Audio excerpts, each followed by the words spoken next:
I wanted to talk about two things. Wanted to talk about the business improvement district that's been formed for the Greenway, and the Carolyn Lynch Garden that is under construction on the Greenway. I'll start with the bid that came up at one of your meetings, maybe February. Then there's been snow and a full agenda, but I'm finally here to be able to answer questions on it. I thought on both of these things I could say a little bit and then take questions. So first on the business improvement district. The Greenway Conservancy is a nonprofit. We are taking care of the public park. It is state land because MassDOT has the highway tunnel underneath. And so MassDOT has historically provided about 40% of the budget, which is less than the cost of the care of the park. We have then brought 60% of the budget to bear, and that pays for additional care in the park, plus all of the art and the 400 free programs and all the administrative costs and the fundraising costs and so on. That is a model that last summer, after a series of negotiations, that 40% that the state was paying is now divvied up between the state, property owners along the Greenway, and the city. So still the majority of the budget will come through our nonprofits fundraising and so on, but for that other piece, the property owners along the Greenway agreed to form a business improvement district. And business improvement districts are very common in other cities. Boston, we've only had one to date. That is in Downtown Crossing.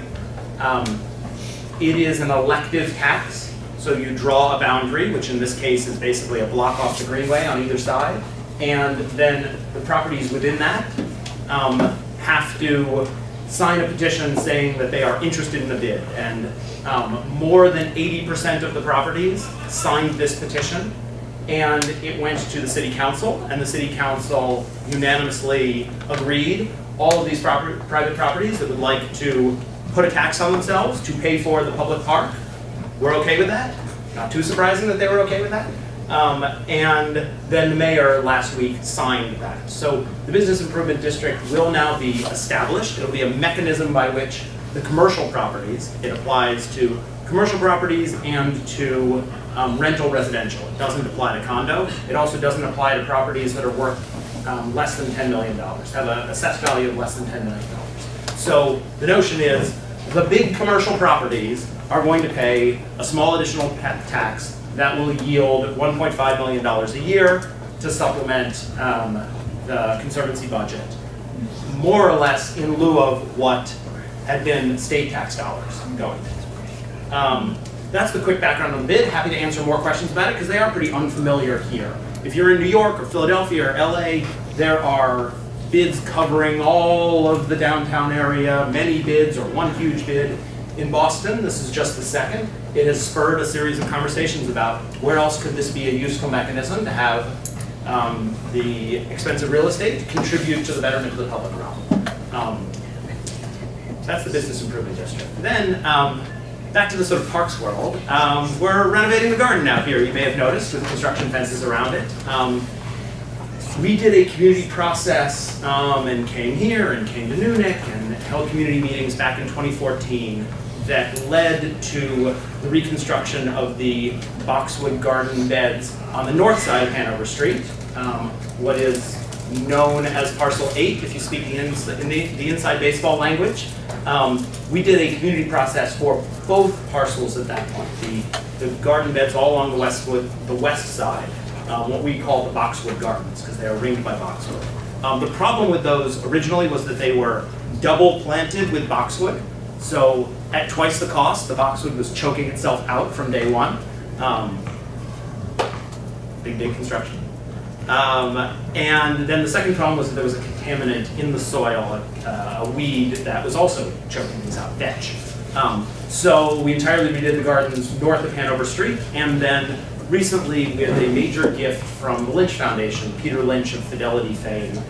His wife was an avid gardener and passed away very suddenly last year. With a major gift from them, they have funded the construction and endowed the ongoing care of these gardens. So it will be If you don't know very much about horticulture, what it will look like is substantially similar to what's on the north side of Hanover Street. If you're a horticulture connoisseur, you will appreciate some subtle differences. It is a different grade of the slope there, and so that necessitates a different treatment. And we're trying to incorporate some of the plants that Carolyn loved, but substantially I think it will feel very similar. We are also adding, in the small little plazas, we're adding, those are interior, right next to the lawn near the fountain. We are adding tables and chairs and umbrellas and planters. So those are nice little picnic areas and a little bit more shade in parks that can be pretty sunny. All of this will be completed before July 4th, probably in the month of June. I noticed on the walk up here that the cross sidewalk at North Street is currently closed off. That's not us, which is why I just noticed it now. There is a separate effort going on that the state is doing irrigation work to segregate state systems from city systems. And so they dug up that sidewalk and it's closed. I called as I was walking between there and here to try and find out when it will be open because I knew people would be curious. We don't know exactly because it isn't our contract, but less than a week, which I realize is a long time for a major pedestrian thoroughfare like that to be closed. I'm sorry. But again, we didn't actually close it. And so that's a quick overview of Business Improvement District and a quick overview of the Carolyn Lynch Gardens. What I thought would be more useful though was to answer questions that people had about either or both of those things. Jesse, could you explain what is the geographic boundary of the bid? Yeah. So the Greenway runs from the north end to Chinatown, and basically sort of the northernmost property that will be in this is, think of like the Beverly, the new workforce housing project that Related Beal has built. That'll be sort of the northernmost extent. The southernmost extent is just south of Neeland Street, the one Greenwood building that was one Greenway building that was built 3-4 years ago. And to each side, it's basically a block off. So it's the properties that immediately touch the park. Is the bid going to be administratively integrated into the Greenway Conservancy, or is it a standalone entity like the downtown bid?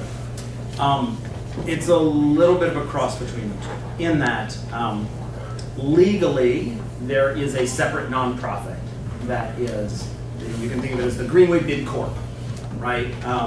They will substantially be a pass-through entity. So it is the city tax collector's office, city assessor's office that collects the funds. They will pass the funds immediately to that group, the Greenway BID Corp, and that group will turn around and write a check to the Greenway Conservancy. So it is a distinct organization with a distinct board, but that they are more or less just passing the money through. One of the reasons I'm asking is because, I don't know what you call it, organizational fungus accumulates around the downtown bid. There's a lot of administrative stuff. They have offices, they have greeters and all sorts of stuff. And usually when you see a bid, you see this administrative fungus turn into mushrooms and turn into an infestation. And so it would be nice if there were some assurance that this is going to be lean and mean, and it's really a cash transfer to the Greenway where the money is needed, as opposed to it's going to fund another layer of stuff like downtown, which is not helpful. So, very broadly, the notion is that it is a pass-through. We already have a finance department. We already have auditors. We already have, and so those things need not be replicated. The assessment will be, I said there'll be $1.5 million coming through. The assessment will be $1.6 million to account for administrative costs. That's a lot of administrative costs. They're not coming to us, but it also is not, you're not going to hire whole staffs full of people, and that assessment is not at all easily changed. So it's not like that could become 1.7, 1.8, 1.9, 2 million, and suddenly they're passing through only 75% of the money, and there are mushrooms growing. We'll see. Yeah. Thank you.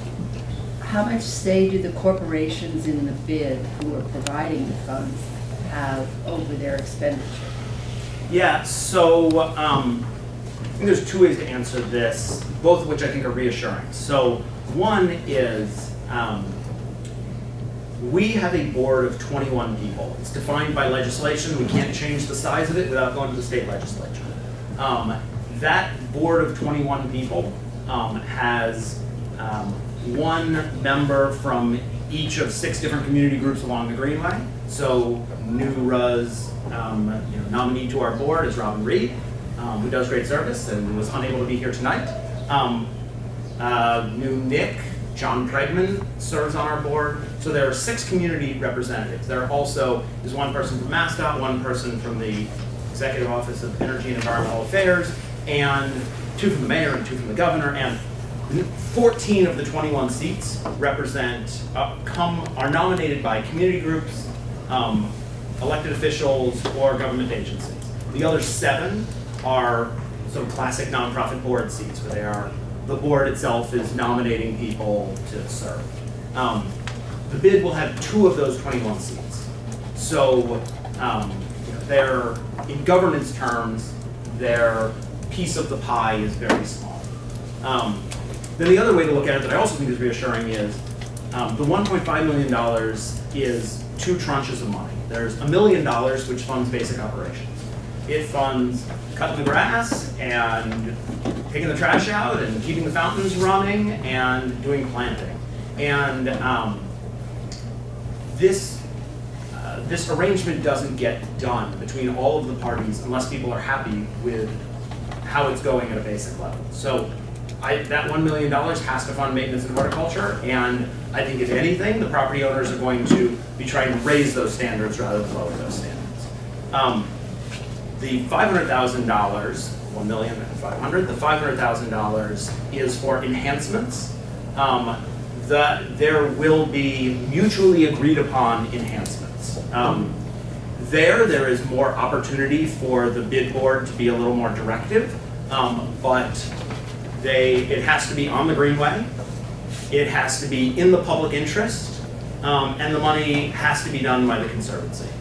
The work has to be done by the Conservancy. There are tiny little asterisks on those things. I mean, maybe there's a more efficient way. If Related Deal is doing construction across the street and we agree upon an improvement and it's cheaper for their contractor to just come across the street and do it, that's permissible, but it's exceptions like that. So this isn't, oh, we're now doing the sidewalk behind their building or something like that. This is $500,000 of enhancements. Maybe that is more park rangers, maybe that is more furniture in the park, maybe that is more public art, maybe, but I think it is funding for the type of priorities that we all have and that are shared.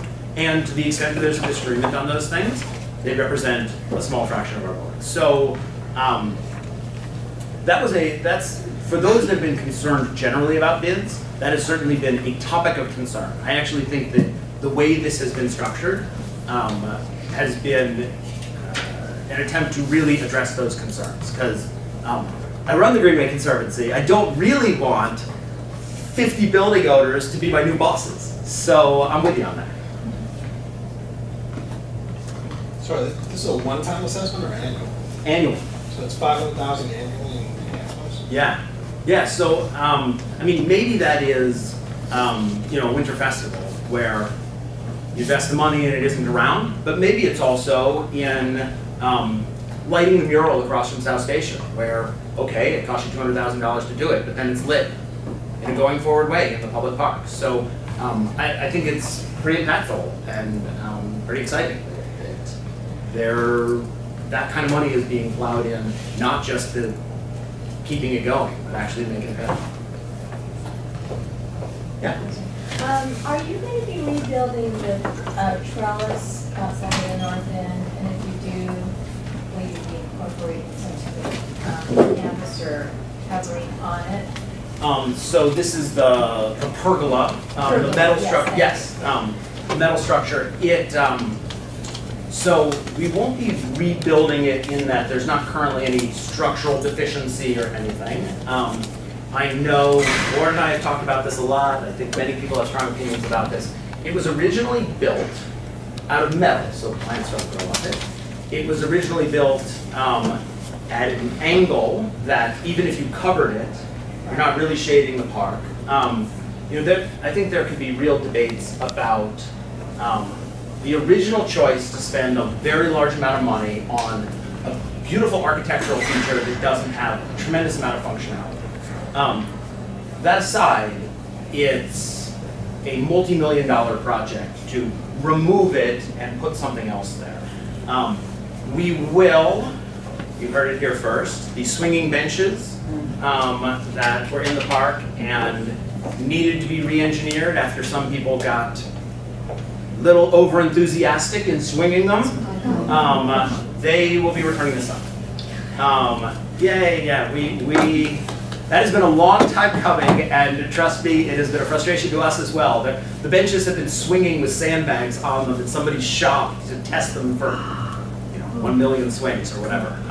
So they will be back this summer, which gives a little bit more reason for being to the pergola, but no, we can enjoy the view of it framing the city skyline for years to come. Maybe more umbrellas at tables. Yeah, that's part of the notion on, adding the umbrellas on parcel 10. Yeah. Any more questions? Okay, we have time for one more. Oh, well, this is just curiosity. Did Carolyn Lynch have a particular connection to the North End? Not that I'm aware of that was a particular connection to the North End. She was a very avid gardener, had won awards, and the Lynch family had, they made some early small gifts to educational programs that we did, then they made a larger gift when we did the Janet Eckelman sculpture, and when Peter was thinking about ways to sort of honor his wife, I'm sort of flattered that one of the first places that Carolyn Lynch's name will be is on the Greenway. Major philanthropist throughout town, and we had a project that was sort of near shovel ready, right? It was a garden project in a signature place, and we had the ability to say, look on the north side of Hanover Street how beautiful it is. There's the after condition. Here's the before condition. Look what a transformative impact it can have. And they were excited as well about the activation because a lot of the charitable efforts are around sort of families and children, and so the idea of this space that wasn't just a garden, but was actually sort of with the fountain there and with the lawn, a community and family play space that the garden bordered was, I think, what they responded to. Could I just follow up just on that, Jesse? Is her name going on there somewhere? Yeah, so there'll be two places at the southwest and the northwest. So the southwest, there will be a granite paver on the ground that says the Carolyn Lynch Garden on the Greenway. And at the northwest, you can think sort of catty corner to the Boston Public Market. There will be on the wall there, it will say the Carolyn Lynch Garden on the Greenway.